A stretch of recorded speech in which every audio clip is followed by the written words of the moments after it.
fracture du temps. L'aube du secret. De Walter Deschamps aux éditions Codex Flow. M'aider, ici CRS-7 métallique. Attaquez. Le message, haché et saturé de statique, se coupa brutalement. Sur l'écran cartographiant le système de Cérès, la dernière icône lumineuse de la colonie minière clignota frénétiquement, vira au rouge écarlate, puis s'éteignit. Des voyants d'alerte clignotaient déjà et des indicateurs de population défilaient en chute libre, affichant un effondrement drastique.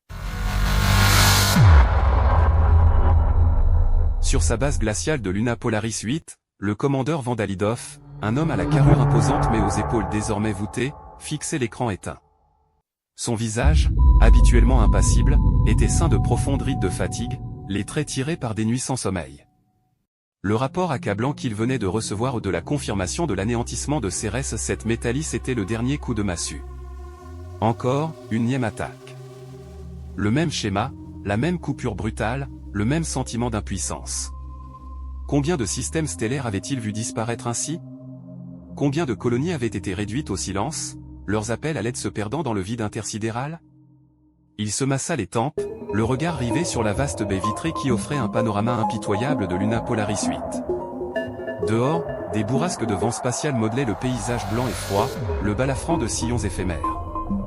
La surface, un désert infini de glace et de ténèbres, paraissait encore plus sinistre et décourageante sous les lumières pâles de la base. Seuls de gros rochers, éparpillés, tentaient de résister à ces assauts incessants, symboles muets d'une lutte vaine face à l'inéluctable, un reflet tragique de leur propre situation. Le silence était assourdissant, seulement brisé par le faible frémissement des machines et le souffle régulier de la respiration du Major Strauss, debout à ses côtés. Le Major Strauss, une femme élancée aux yeux perçants et à la démarche assurée, était l'incarnation du pragmatisme et de l'efficacité. Elle observait le commandeur, sa propre détermination masquant une lassitude profonde face à cette guerre invisible. « Que savons-nous, Major » demanda finalement Vandalidov, sa voix rauque et lasse, presque un murmure. « Rien, toujours rien. Nous ne connaissons pas notre ennemi, nous ne savons pas à qui nous avons affaire. Et nous ignorons pourquoi nous sommes ciblés. Que d'interrogations. Sans réponse, sans riposte possible. » Il laissa sa phrase en suspens, le poids de l'impuissance palpable dans chaque mot.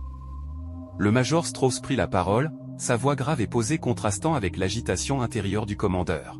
« Commandeur, nous devrions cette fois-ci envoyer un de nos plus éminents scientifiques sur place, chercher des indices, des fragments, n'importe quoi qui puisse nous éclairer. Plutôt que d'envoyer une nouvelle escouade qui risque de se faire anéantir comme les précédentes. » Vandalidov se tourna de nouveau vers sa fenêtre, contemplant l'immensité glacée et désertique de cette lune de glace. Des kilomètres de glace et de roches, un paysage désolé et impitoyable. Soudain, il se reprit, son regard perçant retrouvant une étincelle d'espoir ténue. « Vous pensez à un scientifique en particulier, Major » ? « Oui, très cher commandeur. Le professeur Kira. Une de nos plus brillantes scientifiques en xénobiologie. Elle est brillante, pragmatique, habituée à dépendre uniquement de ses propres capacités, ce qui est, je crois, essentiel face à l'inconnu que nous affrontons. Son esprit analytique et sa détermination pourraient être notre meilleure chance de comprendre ce qui se passe sur Cérès-7 Métallis. Je suis sûr qu'elle pourra convenir. » Vandalidov hocha lentement la tête. L'idée d'envoyer un scientifique plutôt qu'une force militaire résonnait avec le désespoir ambiant. « D'accord, Major, pour l'accompagner. Et assurer sa sécurité dans un environnement aussi imprévisible. Nous lui enlèverons le commandant Lysander.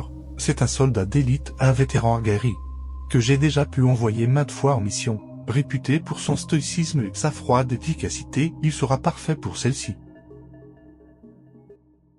La fracture du temps. L'aube du secret. De Walter Deschamps aux éditions Codex Flow.